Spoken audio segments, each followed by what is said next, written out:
Okay, so we're back here again. Danny Kiderling here with Colton Constance, Western Welding Academy. Today we're going to be playing around with a little bit of TIG welding. We're going to kind of explain the difference between TIG and MIG. One letter difference, big difference in the weld machine. So what you got here, Colton, we got a TIG rig here, and you got your MIG weld right over there. Grab that right there.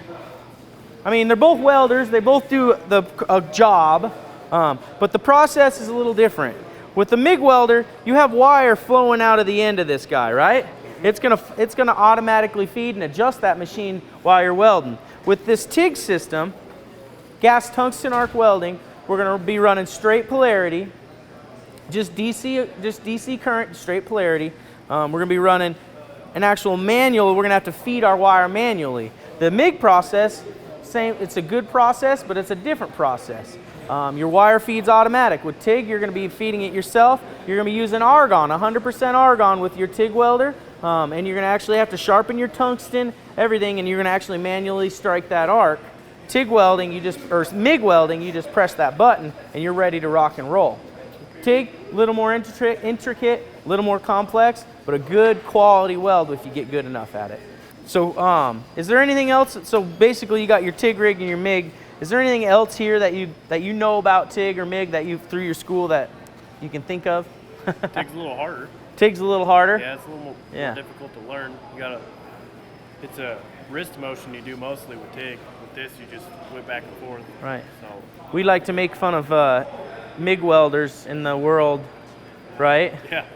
MIG welders aren't really welders. They're just half a welder, basically, right? Yeah. Wannabe welders. Yep. If you can TIG and stick, that's where it's at. Yep. But you got to start somewhere. I prefer TIG. I really like TIG myself. What about you? I like TIG. You like TIG? Yeah. So. Carbon. Yeah. So cool. All right. So we're gonna fire this bad boy up. We got our argon running. I'm gonna run up this side, and then Colton's gonna run up that other side. We're gonna just a pressure feed setup, 70S6 wire again. And so we're gonna run that wire up. We're gonna start here. We're gonna tie in. And we're gonna haul to the top. Actually pretty quick. TIG can be fairly fast if you're good enough at it, right? My route's going pretty quick. Yeah.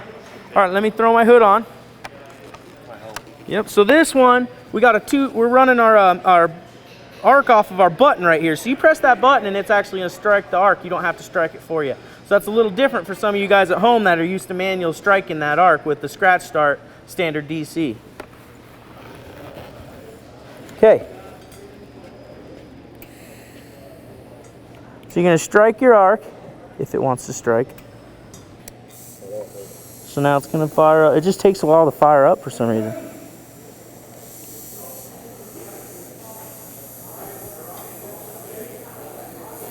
Now there she is, you see that? Now when you're welding, Colton, make sure you keep that tungsten 90 degrees, or that filler metal 90 degrees to your tungsten. You just wiggle along real fast and you try to keep that arc tight. This pressure feed technique's really nice because it's really fast and efficient. No fancy motions, no whipping and pausing, just kind of a little tight kind of shake almost, and you can just tie into that tack real nice and pretty. And the cool thing about this handle setup here is when you're done, you know, everyone struggles with popping off. You can just hit that button and you're done. That arc is shut off. So you press it once to start, press it again, shut it off, or you gotta hold it? So you're gonna have to hold it. It's gonna give you a pre-flow gas on there. Yep. That pre-flow gas is gonna time out. Once you hit about a second and a half is what we got it set to, it's gonna strike up. Okay. You're gonna have to play with it a little bit when you're not used to it, basically. Just weld that up. Okay. Right there. And if you don't want to start off that tack, you can come up a little bit, but I think that's a perfect fit up. Give that a shot. Now here's a good tip for you guys at home. You got your cutters with you? Yeah, they're over there. So this wire here at the end's burned up, and we want to cut this wire off to get us a clean tie-in. Right? Yep. Just like MIG, you want to do that too, but with TIG, it's really important. Cut that off. It's a quick step, but it really makes your weld quality in the end. It's going to be a little weird, different for you. You're used to the old school way doing it, but this is the 21st century, and we'll figure it out. So you're going to hold that button. You're going to let off of it. Now you're going to try touching it. You're going to have to play with it. And it's going to let off that button. There you go. Now you're off to the racetrack. What do you think about that? Now don't forget about your filler metal. Keep that 90 degrees. Man, that thing welds nice, huh? Yeah, it looks pretty good. Nice and clean. What do you think of that 5 cup? You were doubting me earlier on that number 5, weren't you? It runs pretty nice. It gives you more gas coverage than a 4 too. Try to stay in the center of that. Yeah, she's screaming, isn't she? Yeah. She's got a little bit of go in her.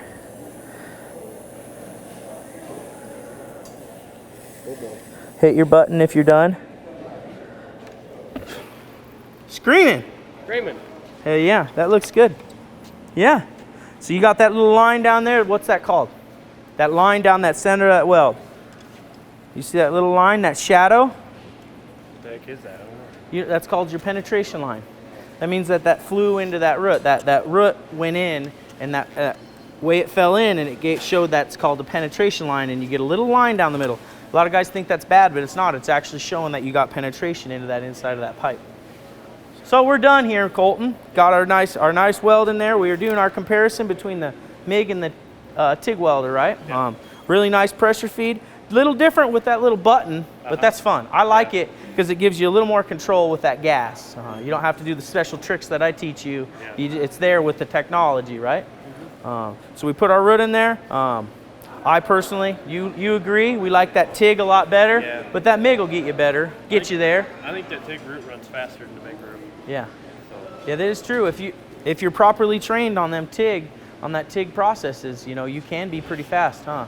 Yep. A lot of the world don't know about that, you know. But if you got proper training in everything, you're going to be really efficient, almost to where they're all even, you know. So, with that, yeah, we put a nice quality root in here. I hope you guys did like this content. If you do like it, let us know if you want any more. I'm Danny Kiderling, Colton Constant. We'll see you on the next weld. Perfect. Good.